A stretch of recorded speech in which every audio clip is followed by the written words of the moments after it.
The Russian-produced DShK is among the longest-serving machine guns that is still in use contemporarily. Following the dissolution of the Soviet Union, the Ukrainian military found itself with a stockpile of the weapons, which it has since repurposed for use as a shoulder-fired infantry weapon. Following the war, a new variant of the DShK was manufactured, featuring a revised feeding system and muzzle. These modifications made the machine gun more reliable and easier to produce. Over 1 million were manufactured between 1946 to 1980s, many of which were delivered to forces around the world. During the Vietnam War, the DShK was smuggled through Laos, Vietnam, and Cambodia for use by the Communist forces. It is believed that the majority of the American aircraft downed during the conflict were destroyed by this weapon. This reputation led to its use in the Middle East, particularly against British troops in 2004, and by rebel forces during the Syrian Civil War. Furthermore, in 1971, the NSV heavy machine gun was introduced to the Soviet military as a partial replacement for the DShK.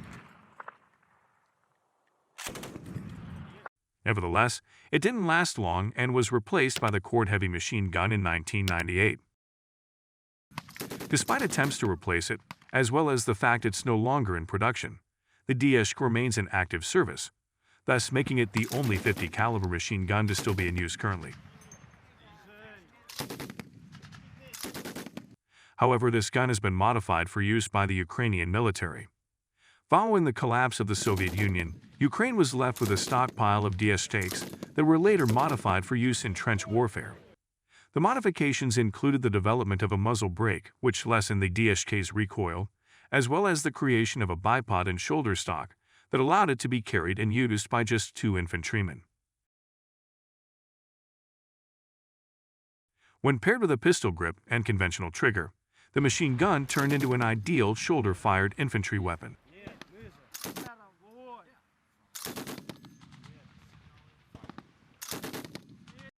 Another thing to remember is that Dushka and KPV machine guns mounted on trucks continue to play a major role on all sides of the civil wars in Syria and Libya, and insurgency in Iraq, and even crop up in the conflict in eastern Ukraine. Modern Western warplanes now mostly use precision-guided weapons at high altitudes that leave them well outside the range of heavy machine gun fire.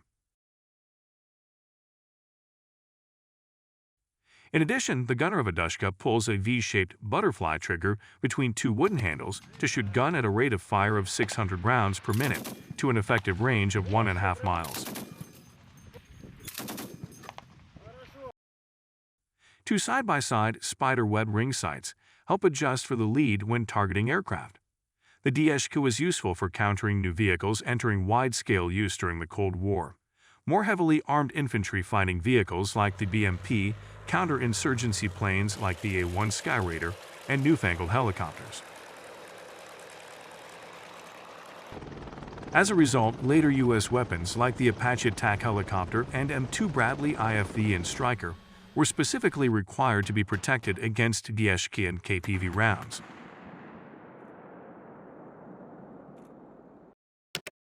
The Soviet Union also continued fitting DShKs to T-54 and T-62 main battle tanks, the beefy skyward tilted machine guns atop tank turrets, becoming an iconic image of Soviet military might. Though Russia has developed newer NSVT and Cord heavy machine guns, they never caught on to the same extent. However, during the Soviet war in Afghanistan, the Red Army discovered that what worked against its enemies could cut the other way. Afghanistan has wide-open terrain, and Mujahideen insurgents made extensive use of DShKs to snipe at Soviet forces from their complex mountainous strongholds and fortified caves.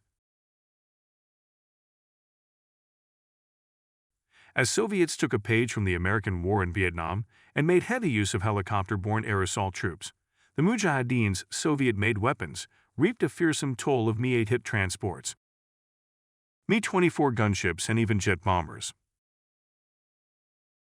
For the updates, the Irish Republican Army acquired 18 DShKs from Libya, using one to shoot down a Royal Army Lynx helicopter in 1988 and unsuccessfully ambushing a RAF Puma and 4 Army Lynxes in the Battle of Nuri Road in 1993.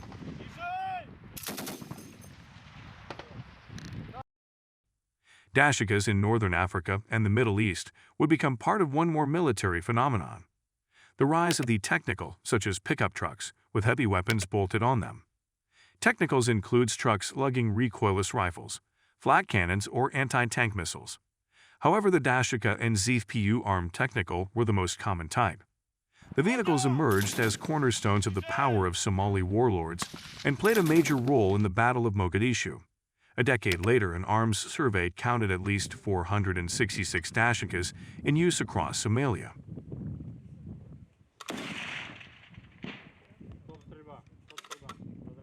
In northwestern Africa, rebel armies made use of huge fleets of technical to sweep across hundreds of miles of desert to launch attacks on African cities. Dushka and KPV machine guns mounted on trucks continue to play a major role on all sides of the civil wars in Syria and Libya, and insurgency in Iraq, and even crop up in the conflict in eastern Ukraine. Modern Western warplanes currently use precision-guided weapons at high altitudes that leave them well outside the range of heavy machine gun fire.